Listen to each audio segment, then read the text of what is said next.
Om Namo Bhagavate Vasudevaya. Om Namo Bhagavate Vasudevaya. Om Namo Bhagavate Vasudevaya.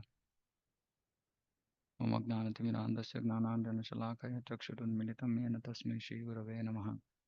Namo Vishnupadaya Krishna Preshthaya Bhutale Srimate Bhakti Vedanta Swaminiti Namini. Namaste Saraswate Deve Gauravani Pracharini.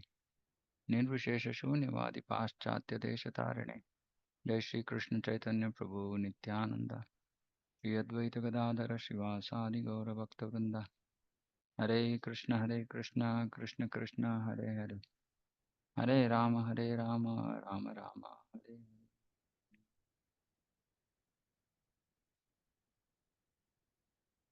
Hare Krishna. Okay, so we were discussing about the Nama Parada if done with full intention, with full knowledge. Yeah, so we discussed about Sadhu Ninda. Now we'll be discussing about the next aparada, which is considering the name position of Vishnu and Shiva. Misunderstanding the position of Vishnu and Shiva should be considered. Conscious beings are of two types, independent and dependent.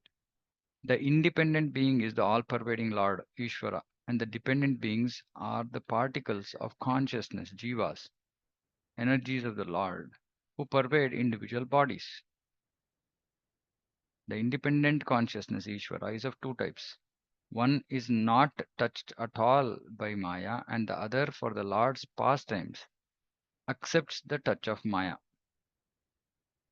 So the independent consciousness is of two types. So this is slightly differently presented.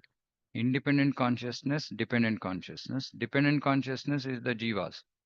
Independent consciousness is the Ishvara. They are of two types. One is not touched at all by Maya, and the other, for the Lord's pastimes, accepts the touch of Maya. The first type of Ishvara is called by such names as Narayana. Hari is directly the non-material Lord, devoid of the material gunas. The second type of Ishvara is called by such names as Shiva.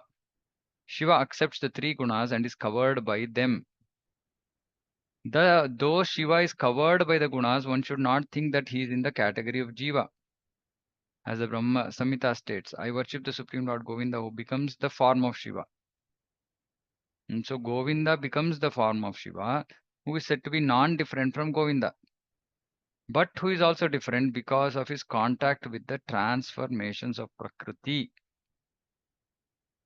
Just as milk becomes yogurt, which can be said to be non-different from its cause, but acts in a different manner. In many other scriptures also, Shiva is well known as Ishvara. I worship the Supreme Lord Govinda, who becomes Brahma, the creator of the universe, by bestowing his powers to that Jiva, just as the sun displays a small portion of its powers of heat and light in all the sunstones which represent it. Brahma Samhita. Srimad Bhagavatam. Smoke is superior to dull wood, and fire, sacred to the Vedas, is superior to smoke.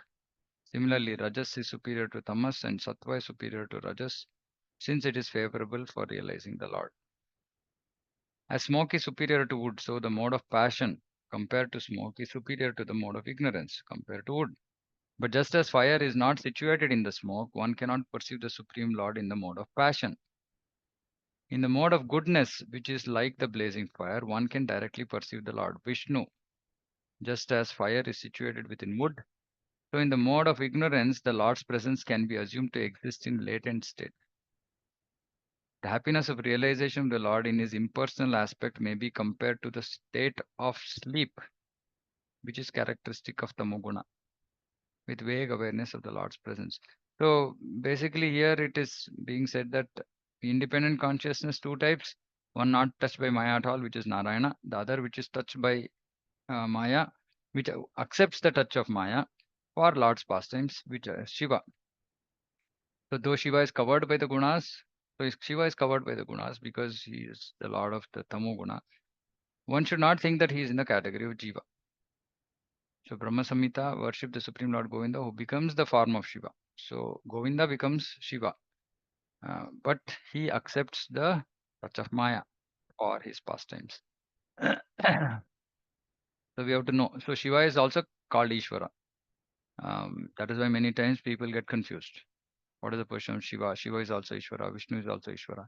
Shiva is Ishvara, but who has accepted the touch of Maya. Shiva is Vishnu who has accepted the touch of Maya and hence is called Shiva. So it's Govinda only, non-different, but yet different, right? Govinda becomes Shiva, right? So we should understand. And Shiva is so there are three gunas. Govinda also becomes Brahma by bestowing his powers to a jiva because Brahma is a jiva. So that is in Rajoguna. So and then Shiva and Tamoguna. Um, but what is superior? Like is there is comparison of wood, smoke, fire. So fire is superior. So that is Vishnu, right? And smoke, which is compared to mode of passion, is Brahma, and wood is Shiva. Okay. Uh, the jivas are of two types: those who are covered by Maya and those who are not covered by Maya. The covered jivas are the devatas, men, and animals. The uncovered jivas are of two types: those endowed with Lord's Aishwarya Shakti and those uninfluenced by that Shakti. So this is also we are aware. So there are two types: those covered by Maya, which are called Nitya Baddha; those who are not covered by Maya, which is Nitya Mukta. In Nitya Mukta, there are two types: one which is endowed with those endowed with Lord's Aishwarya Shakti and those uninfluenced by Aishwarya Shakti. Those not influenced by Aishwarya Shakti are of two types: those who by practice of Gnana merge into the Lord, and those who by practice of Bhakti remain differentiated from the Lord and taste His sweetness.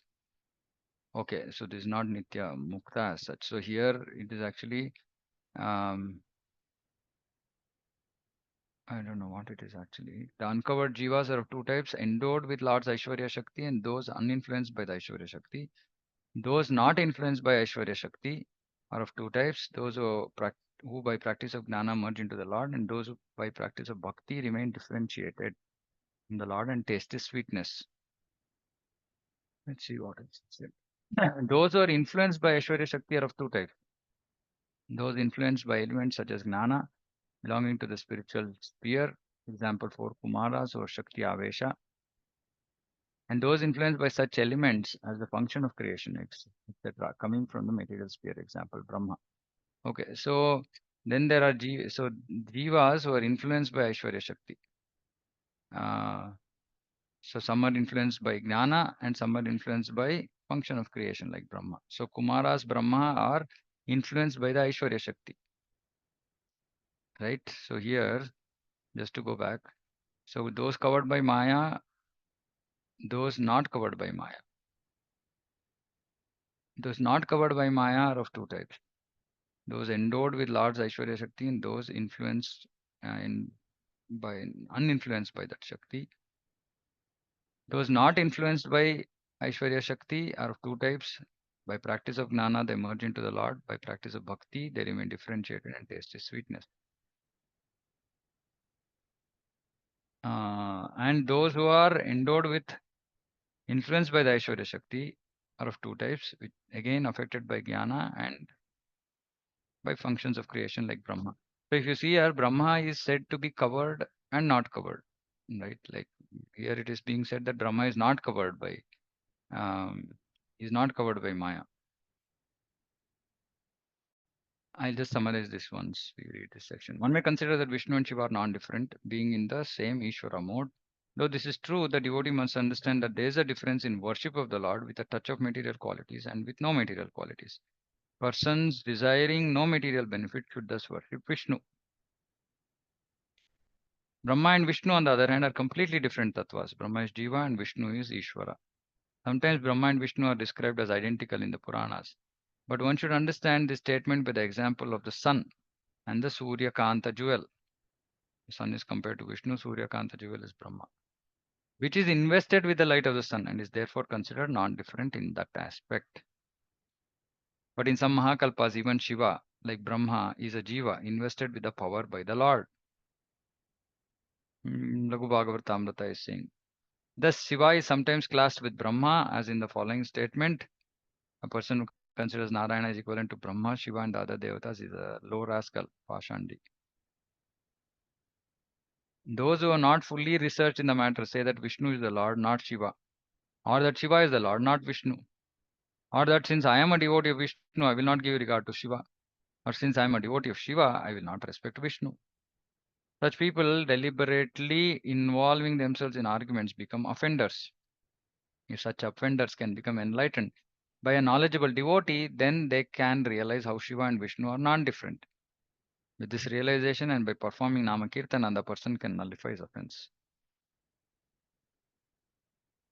Okay, so it's very clear. I'm just summarizing. So there are, so here there's independent and there's dependent consciousness. The independent being is all pervading Lord Ishvara, and the dependent being are the particles of consciousness, Jiva. The independent consciousness, Ishvara, is also of two types. One is not touched by Maya, which is Narayana, and the other, which is accepts the touch of Maya, which is Shiva. So Narayana only or Govinda only becomes Shiva. So they are non-different. But because he accepts the touch of Shiva, he's also accepts the touch of Maya, he's also different. So he's different yet non-different, Achintya Beda Beda. But both are in the Ishvara category. They are not in the Jiva category. Okay, so that is why Shiva is also known as Ishvara. Now Jivas, so this is a little bit not clear. Jivas two types, those covered by Maya, those not covered by Maya. The covered Jivas are Devatas, men and animals.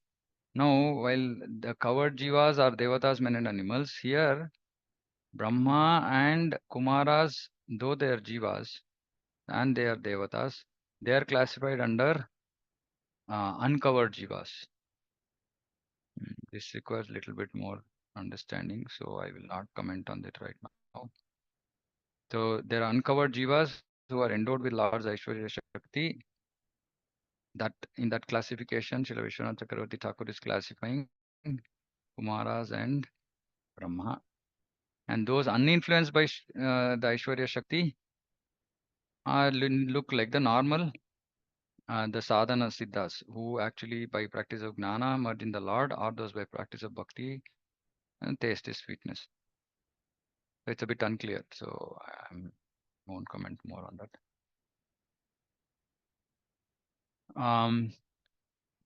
Vishnu and Shiva are non-different, being in the same Ishvara mode, but because there is a difference in worship, that's what it is being said here. There is a difference in worship of the Lord. So one who has touched the material qualities is worshipped differently, and one who has not touched the material qualities is worshipped differently. So persons desiring no material benefits should thus worship Vishnu. However, in some cases, like Brahma is a Jiva, some cases Shiva is also a Jiva. And in those cases only Shiva is sometimes classed with Brahma. Shiva is put in the same class of Brahma. But otherwise, normally Shiva is in the class of Vishnu because he is the Ishvara. So we should understand these distinctions. Without understanding these distinctions, we might become offenders, and that is also Nama Parada. Okay, any doubts?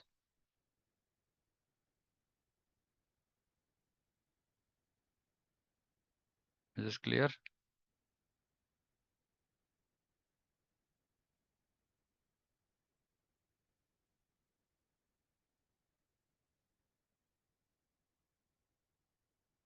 Okay. Shruti Shastra Ninda. Disrespect for the Shruti scriptures, Vedas. One may criticize Shrutis which emphasize Gnana or Karma because they do not touch Bhakti. If one commits this offense, one obtains relief when one has the fortune to understand from a knowledgeable person that the Shrutis mercifully help the most blind, unqualified, and independent people to come to the path of Bhakti.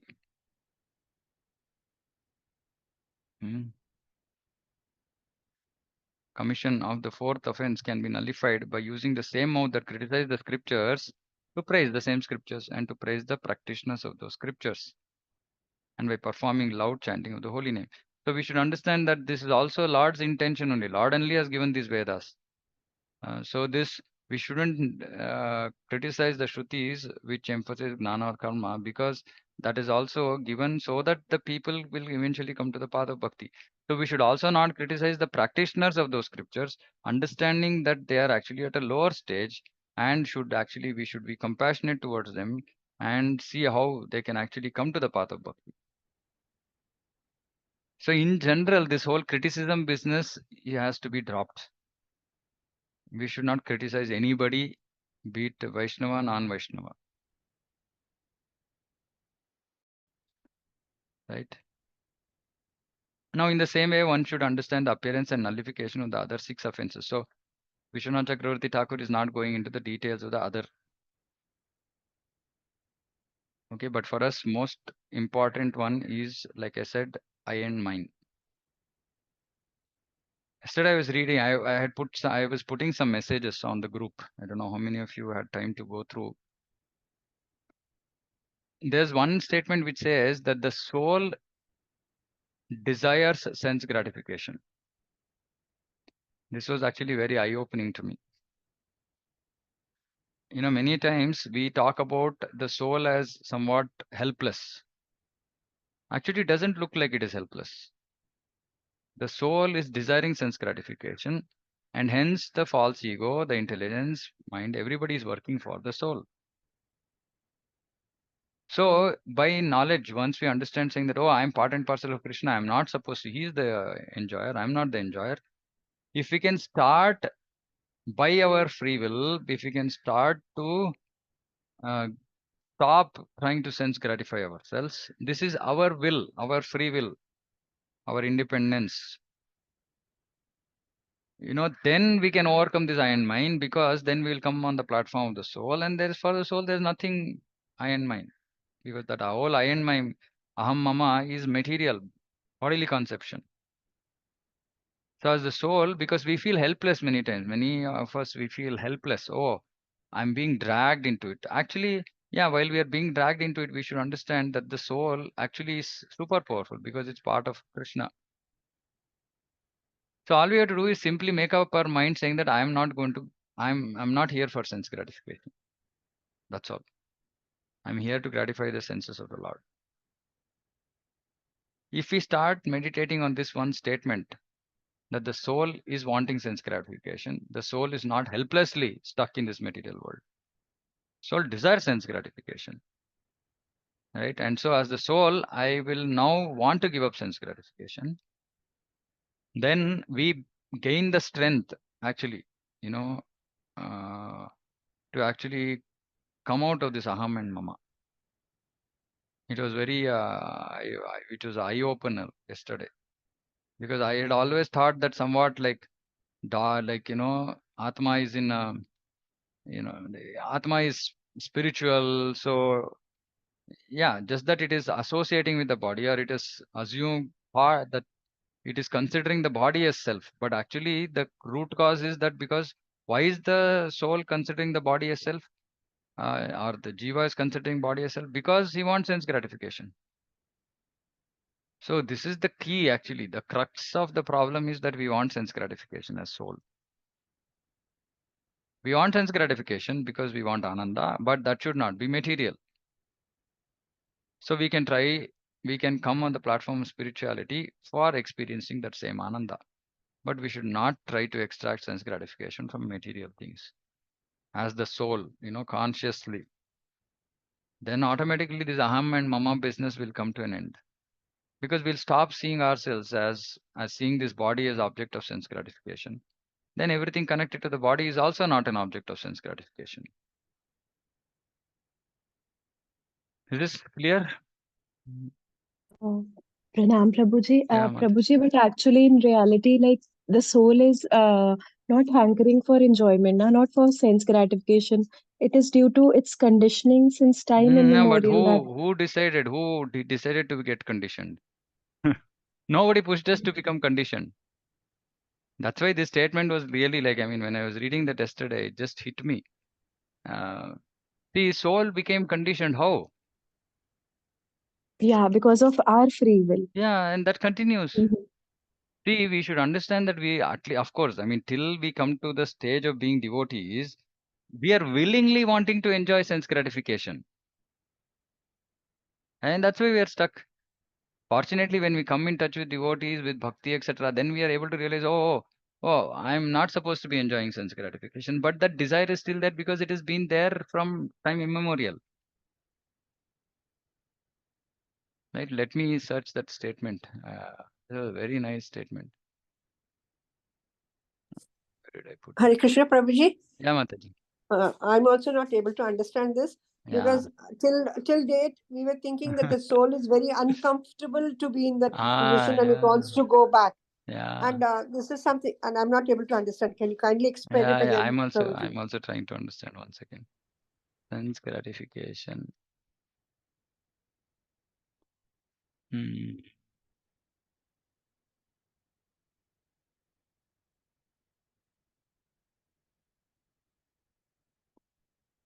Uh, See here. This is text 28. 4.22. Is this visible? Yeah. Yes, Prabhu. So can you see this? This is 4 SP 4.22, 4th chapter, 4th canto, 22nd chapter, 28th verse. When the soul exists for sense gratification. See, he exists for sense gratification. So what happens? He creates different desires. And for that reason, he becomes subjected to designations. So these designations, which is upadhi, is why? Because the soul exists for sense gratification. But when one is in the transcendental position, he is no longer interested in anything except fulfilling the desires of the Lord. See, beautiful statement, right? So it so clearly states that the soul wants sense gratification, so he is creating desires. So actually, I also didn't have this connection saying that I thought that, yeah, desires is the root, but I didn't know that because the soul, though it now it seems obviously, yeah, who else is there to desire, right? The desire is the soul, right? So the soul, because it exists for sense gratification, creates desire, then becomes bound. So all we have to do is simply, like, it's like liberating statement. This is, that's why please read all of these, whatever I'm putting. So next I was thinking about this. I'm going to go through some sections of Bhagavatam, right, where I pull out all these statements, right, and these are life changers. Each and every statement of this is so deep. If we can actually understand this, we'll understand our position more clearly, right? So it's pretty clear that we have to just from today, from now, just change this thought process and say, okay, I don't exist for sense gratification. I exist for only just fulfilling the desires of the Lord. That's all. This is me. This is I.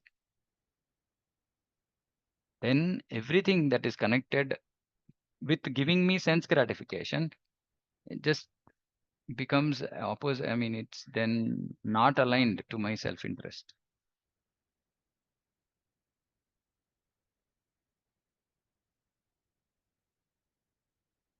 Is it okay? Hare Krishna, Prabhuji. I'm Yeah. slightly confused. When Okay. you're saying that the soul is also asking for sense gratification, Mm, mm. I have till now understood that being part and parcel of the Lord, we want to go back. We want, and the soul is wanting to go back and not wanting sense gratification. It Yeah. is wanting renunciation. Then I'm a little No, no, no. confused. Can Soul you? is not actually wanting renunciation. See, actually, we should understand this. See, first is we came down here for what? How did we come down here? Right? Because We we were in want to the enjoy. spiritual world. Yeah, so that is sense gratification. Who wanted to enjoy? I, as the soul, wanted to enjoy, right? Okay. Correct. I, as a soul, wanted to enjoy. Okay, let me give you another example, right? So suppose say there is some thief, right? Some wrongdoer, right? Now he got caught, right? And he went into jail. Now who was responsible for him to go into jail? the action he's done. The action he has done, right? Which was to whatever, do that bad thing, whatever he did, right? Now, suppose assume that there is no punishment in jail, right? Or there is Yes. little punishment, and there's also like he's in a, whatever, he's in a AC room, he's been given all kind of good food, etc. And he also does some little bit good work in the middle. Do you think he'll want to come out? No. This is our state, simply. This is our state, that when we are in the material world, because we are so dumb, even though we have combination of happiness and distress in our life, and we just don't want to go. We think that, yeah, this is okay. I mean, I can deal with this, right? I can deal with this amount of happiness, this amount of distress. It's fine. I'll continue to be here. Why should I go? Why should I even think about going? What is the question of going out? There's no question of going out. I'm here for this gratification. I'll do some good things, which is punya. Yeah, sometimes, maybe unintentionally or sometimes knowingly, maybe I might do some bad things, but it's okay, right? Because I'm getting happiness. I'm getting some sense gratification through this. Actually, the soul has not been thinking about going back at all. And that's why we are here eternally. We've been here for so many zillions of lifetimes. Why? Because we've never thought about going back and we don't want to hear about it. We say, this is not for us.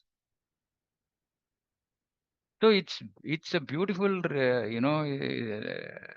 realization that actually the few souls. I'm now the few souls, right? The very few souls who now have started to think about this, not in one life, but say few lifetimes. All of us who are here, we have started to think about this, saying that I want to go back. Or we've heard that, okay, there's something called going back home. Okay, this is not my home. Now I started to just hear about this. But still, that deep rooted desire for sense gratification still exists. Isn't it? Otherwise, why are we being attached to family? Why are we being attached to money? Why are we being attached to wealth? Why are we being attached to any of these material things? Because that is still there. That is still there.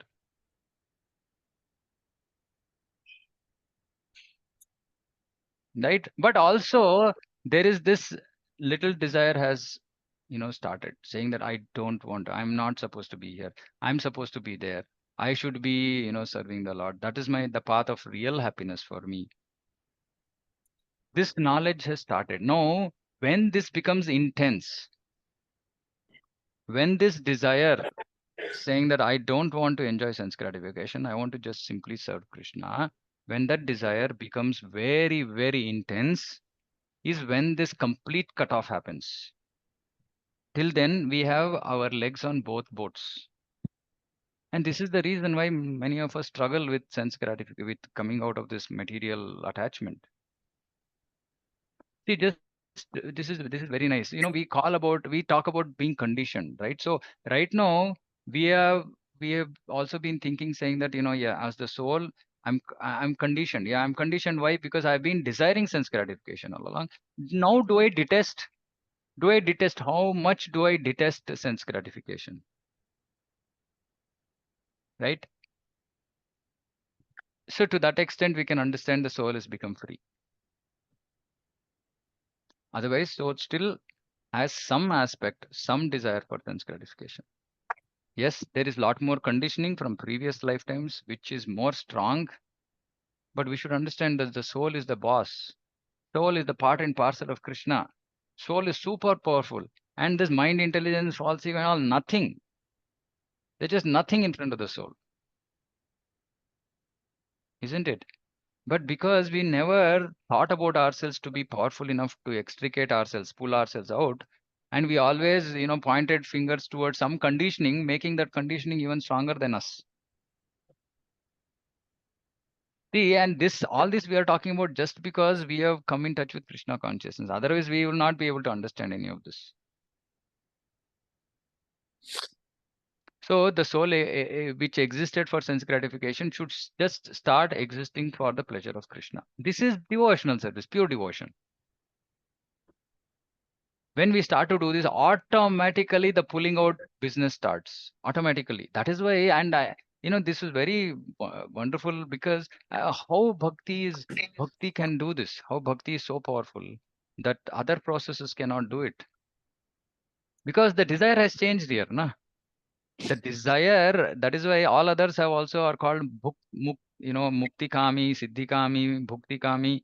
All of them have desires, which are all sense gratification, different forms of sense gratification. That is why they can't extricate the soul out.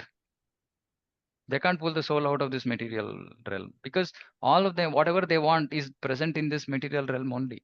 Bhukti, mukti, siddhi is all limited to this material world. Only the bhakta, because he's desiring Lord's pleasure, and Lord doesn't belong to this material world, so obviously he will get out. So the desire for any form of sense gratification is the desire originating from the soul. That is there, plus the conditioning is there. The conditioning is getting cleared. As we do bhakti, this conditioning is all our previous anarthas which are there, which is getting cleared. But what is happening? What is happening is, because we still desire to have that sense gratification, we are still engaging in sense gratification. So both have to happen. So the bhakti process is so powerful. The process of pure bhakti is very powerful because it does both. It clears the old conditioning, and it also prevents uh, it purifies the soul such that it doesn't want sense gratification. So we will stop existing for sense gratification.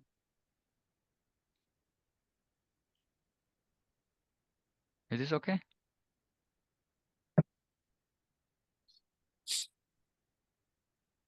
No, Prabhuji, I'm a little confused. I think I'll leave it for today and then Okay. start afresh. Just to add, Prabhuji, I Yeah. was reading in Krishna book that the living entity identifies itself with the body it gets Yeah. and is happy. I Yeah. mean, the living entity is used for the soul. Na? Like, Yeah.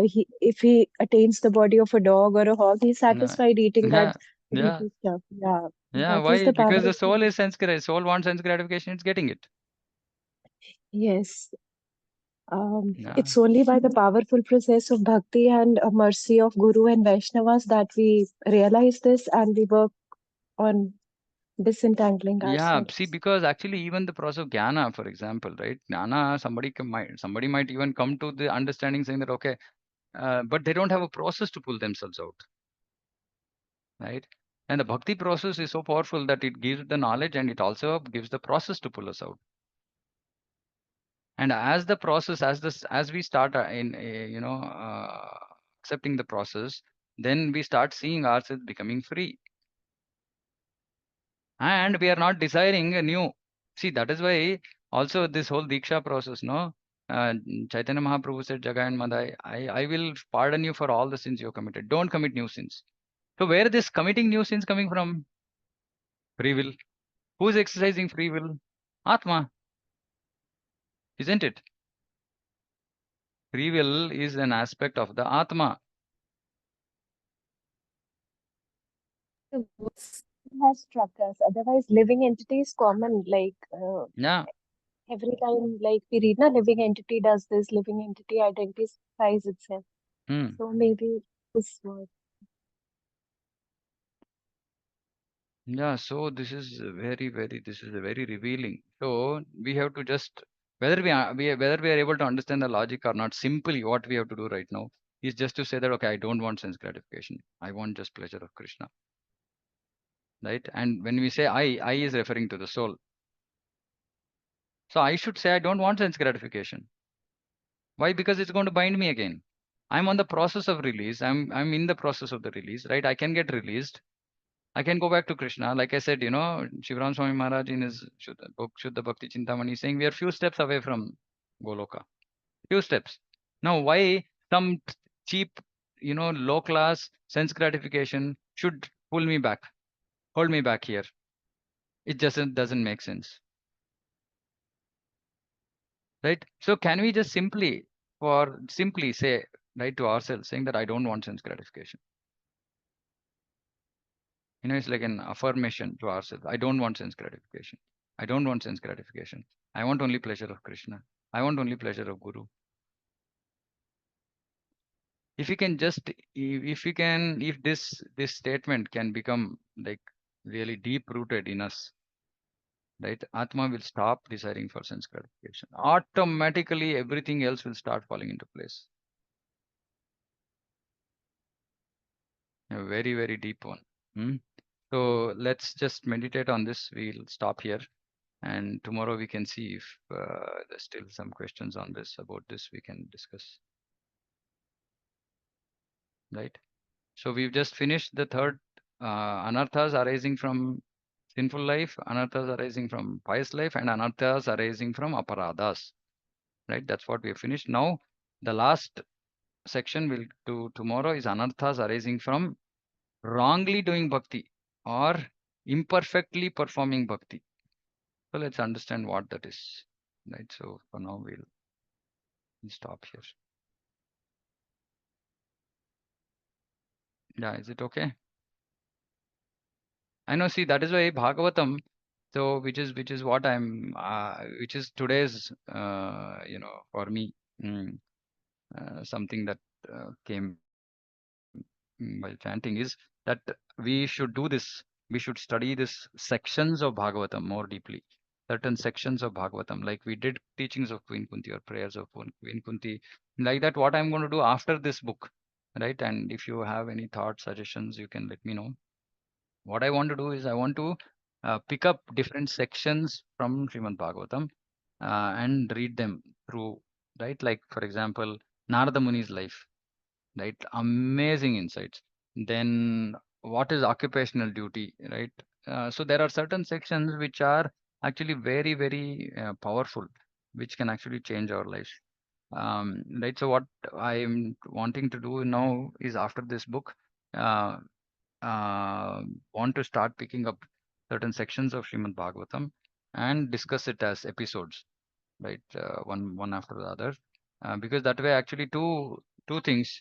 One is it'll give us a good understanding of Bhagavatam, and the reason why these sections are important are because we should hear them and we should incorporate them. So it might possibly become easy for us to also incorporate, or at least we will know what are important things for us to think about and incorporate in our life. Right. So and that was my thought. I mean, if any of you have any thoughts for above or against it, I'm happy to hear.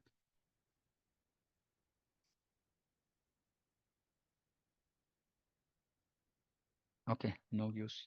Okay, fine. So we'll end here. Um, we'll continue this tomorrow also. We'll start at 8 tomorrow, Sunday. So we'll start at 8 and we'll continue this book. I want to finish this book. Because actually the last sections are the ones which are going to actually uh, motivate us, right? So yeah, okay, so we'll end here. Jagat Guru Srila Prabhupada ki jai, Samaveta Gaura Bhaktivinoda ki jai.